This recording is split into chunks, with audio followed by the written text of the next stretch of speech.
Big boss Malayalam season 7 രാവിലത്തെ morning activity big boss കൊടുത്തിരുന്നത് വീട്ടിലെ ഒരു ഒബ്ജക്റ്റിനെ ഒരു കണ്ടസ്റ്റൻസുമായിട്ട് താരതമ്യം ചെയ്ത് പറയാനാണ്. അതിൽ അനീഷ് പറഞ്ഞത് ആദിലയാണ്. ആദില സെപ്റ്റിപ്പിൻ പോലാണ്. കാരണം ആ സെപ്റ്റിപ്പിൻ കൊണ്ട് ഒരുപാട് ഉപകാരം ഉണ്ടാവും. പക്ഷേ കൊണ്ട് കഴിഞ്ഞാൽ കൈക്കിട്ട് കുത്തി കഴിഞ്ഞാൽ ചോര പിടിക്കും. ആ ഒരു അവസ്ഥയാണ് ആദില.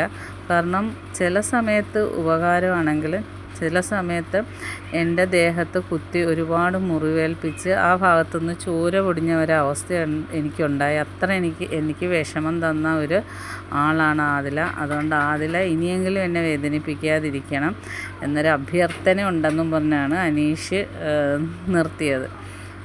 പിന്നെ അടുത്ത പറഞ്ഞ ബിന്നി നെവിനെക്കുറിച്ചാണ് പറഞ്ഞത്.